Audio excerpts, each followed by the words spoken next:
பழனி அடிவாரம் மதனபுரத்திலிருந்து உங்கள் குருஜி. ஆலயத்துக்கு ஆலய வழிபாடு ஆண்டவனுடைய வழிபாடுக்கு மாதிரி நம்ம ஆலயத்துக்கு போகிறோம். ஆலயத்தில் போய் ஆண்டவனை தரிசிக்க போன இடத்துல பார்த்தீங்கன்னாக்க, இப்போ ஒருத்தராக போகிறோம். அங்கே போய் உட்காந்து இன்னைக்கு இருக்கக்கூடிய செல்ஃபோனை எடுத்து நோண்டிட்டு அங்கே வந்து உட்காந்துருப்போம். இல்லை 2 பேர் 3 பேர் போனோம்னாக்க உட்காந்து நம்மளுடைய குடும்ப நியாயம் இதெல்லாம் பேசுவோம். நம்ம ஆலயத்துக்கு செல்றதுனாக்க ஒரு மன நிம்மதிக்காகவும் நம்மளுடைய பிரச்சனையை போய் இறைவன்கிட்ட சொல்லத்தான் நம்ம போகிறோம்.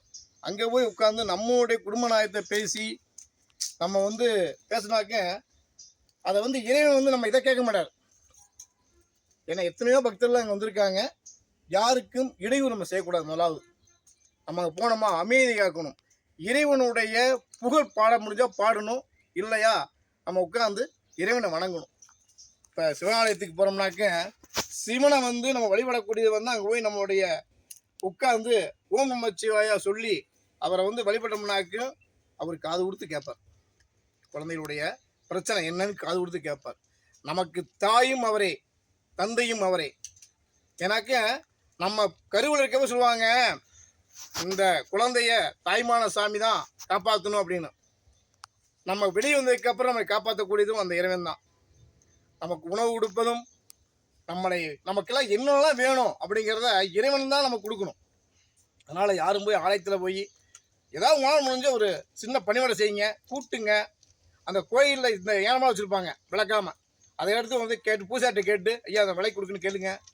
நம்ம செய்யக்கூடிய ஒவ்வொரு தொண்டுகளும் அது நம்மளுடைய சிவ தொண்டு.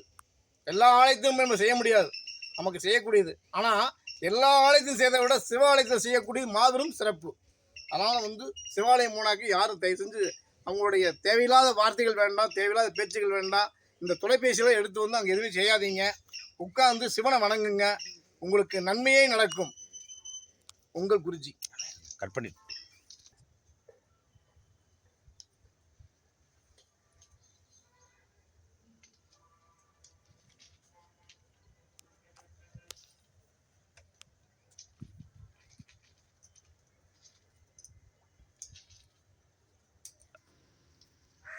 பழனி அடிவாரம் மதனபுரம் நம்ம ஆலயத்தில் இது ஒரு அற்புதமானது.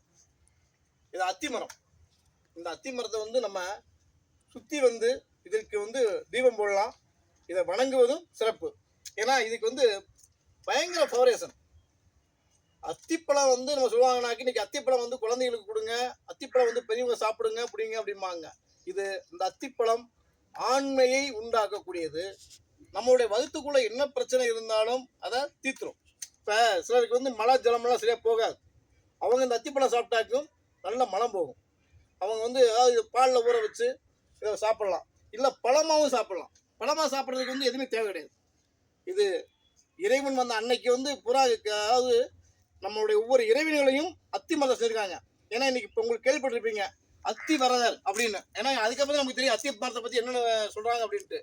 இதில் அன்னைக்கு இருக்கக்கூடிய அனைத்து தெய்வங்களையுமே அத்தி மரத்தை வச்சிருக்காங்க. ஏகப்பட்ட இடத்துல அத்தி மரத்த சாமி இருக்குது. அதனால் அத்தி மரத்துக்கு மிகவும் அதிக சக்தி உள்ளது. அதனால் நம்ம அத்திப்பழம் அன்றாட எல்லா மக்களுமே சாப்பிடலாம். இது வயசானவங்க, குழந்தைங்க அப்படிலாம் அது கிடையாது, யாருமே சாப்பிடலாம். அத்தி மரத்தை வணங்குவதும் நம்ம பெரிய சிறப்பு. ஏன்னா அது சுற்றி வந்தாவே நமக்கு ஒரு பவரேஷன் கிடைக்கும். அதுக்குன்னு மட்டும் அதுக்கு வரக்கூடாது. ஒரு காலை நேரத்தில், காலையில் அதிகாலையில் ஒரு 6 மணிக்கெல்லாம் சுற்றி வர்றது மிக சிறப்பு. ஏன்னா சாயங்கால நேரத்தை சுற்றக்கூடாது. காலை சுற்றி வாங்க, உங்களுக்கு உடல்நலம் மிகவும் நல்லபடியாக உங்களுக்கு வரும். இந்த அத்திப்பழம் சாப்பிடுங்க. உங்கள் குறிச்சி.